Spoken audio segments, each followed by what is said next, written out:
kung talagang mayaman yan si Villar at yung mga Ayala na yan, bakit hindi sila lumaban sa akin? Maglitson kami ng baka gamit panggatong ang pera. Kung talagang mayaman sila, maglitson kami ng baka gamit ang pera namin. Ha? Panggatong ha?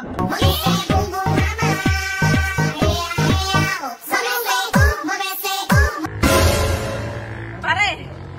Ano Mare? Diyan ka pala? Oo. Ay, ako may tatanong. Ano na naman yun Mare? Ano ang pinakamasakit sa isang lalaki?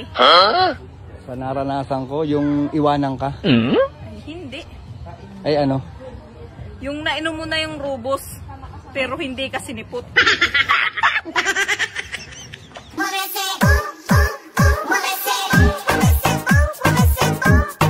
Hi guys! So ayun, sinisipon ako and inuubo ngayon. And kumakain ako. Actually, kakagising ko lang.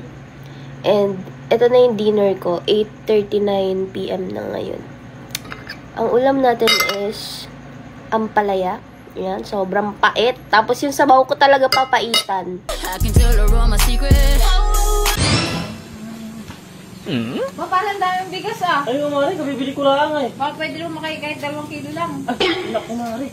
Hindi na pwede, magagalit si Kumari mo. Mas lang magagalit si Kumari pag nalaman niya, naliligawan mo ako. Mari, Kumari. Ay, sa'yo lahat na rin. 2 kilo lang. Kumari. Salamat pare. Scatter, maraming salamat. Binago mo talaga ang takbo ng buhay ko. Yung dating matino ang buhay at may trabaho sa labas, ngayon kasama ng pulis, nakaposas 10 times.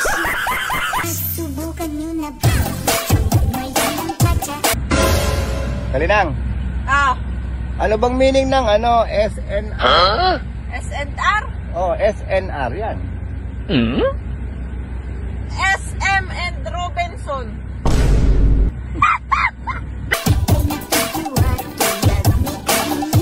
Hilay, may bad news ako sa'yo. Makikipaghiwalay na ako. Ayoko na. Pagod na ako. Bad news ba yun? Good news ba? Ano?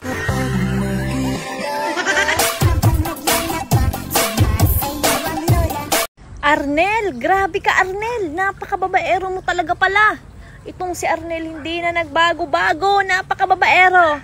Kung sino man nakakakilala dyan kay Arnel sabihin nyo napakababaero niya. Hoy, magbago ka na, Arnel. Magti-2026 na. Di ka pa magbabago? Tigilan mo yung pagiging babae mo. Babaero. Ballerina cappuccina. Mini. Hoy ikaw, eto tandaan mo no. Iwanan lang kita kapag may iba ka na. Pero kung yung dahilan, selos, tampuan, tsaka asaran, hoy ba manigas ka dyan? Oo, bakit? Akin ka lang eh.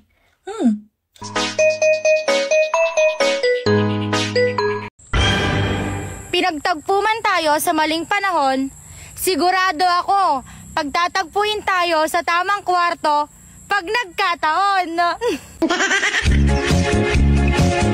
Ballerina cappuccina. Uy, ba't nangampas? Tinawag mo akong brainless eh. Last week pa yun eh. Ngayon ko lang na-gets. Kapit kamay.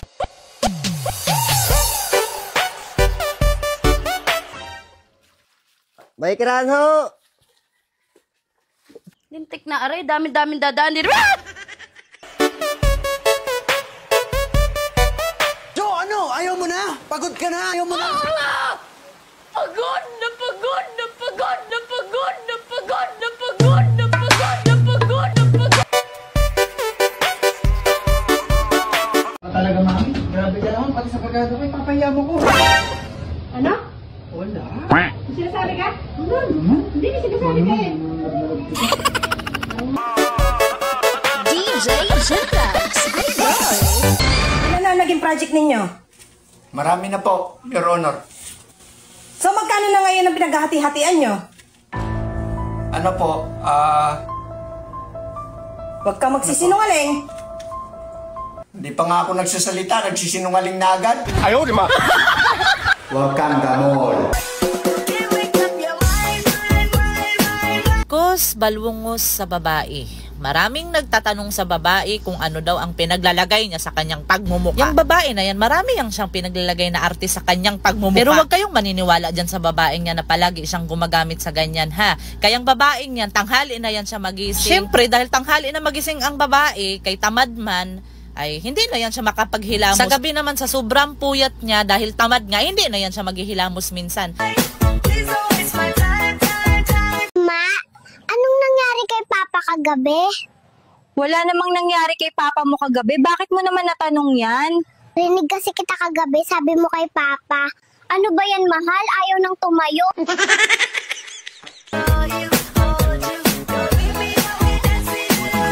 So guys, marami nagtatanong kung taga saan daw ako kasi nga sa punto namin.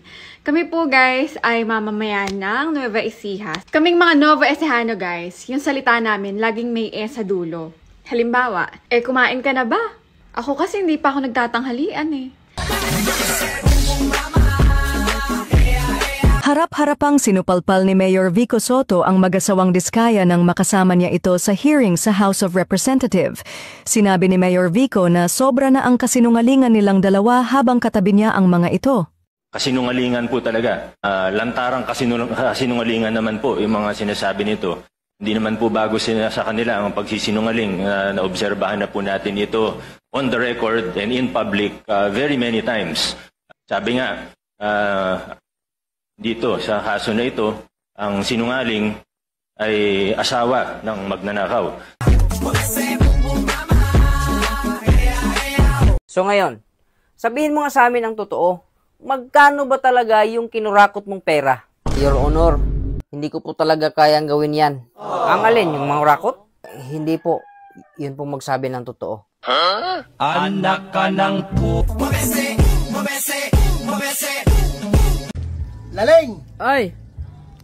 Kapayas, panghalo sa tinula, bilisan mo! Sige, wait lang.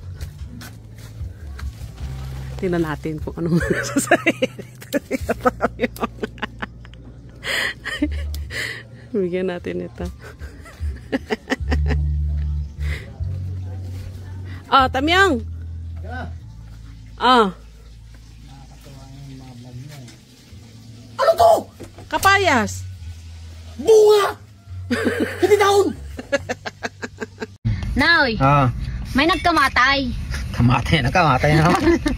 Ngayon sabi ni San Pedro, ikaw, nung panahong nabubuhay ka pa, anong trabaho mo? Sumagot, engineer po, engineer. Engineer ka, manunukat ka ng lupa, pagkatapos mong manukat ng lupa, sisilipin mo mga bahay-bahay, doon ka kay Satanas. Tinanong yung isa, ikaw, nung panahong nabubuhay ka pa, anong trabaho mo? Sabi niyo isa, pare po, pare, mangangaral sa simbahan, pagkatapos mong mangaral, manghihingi ka ng pira sa mga tao, doon ka kay Satanas. Satanas, maya-maya yung isa, sabi, iyon, sino yung nakaputing yon? Bakit nalayo niya, hindi siya lumapit dito? Halika rito. Sabi nung nakaputi, matuloy na ho, matuloy, makasalanan din ho ako, matuloy na ako. Kay Satanas? Matuloy na ho kay Satanas. Bakit? Nung panahong nabubuhay ka pa, anong trabaho mo? Babairo ho, babairo. Dito ka sa tabi ko. Sabing gaya ni San Pedro, halika dito ka sa tabi ko. Sabi nung dalawa bulungan yung dalawa. Abay, pinagtabi pa ni San Pedro, ay babairo. Sabing gaya. Maya-may nagtanong yung babaero. Sabi, bakit to San Pedro? Sabi niya, marami ditong magagandang anghel. Anakan mo sila ng anakan para dumami sila. Sabi nung dalawa, dapat pala'y naging babaero na lang tayo.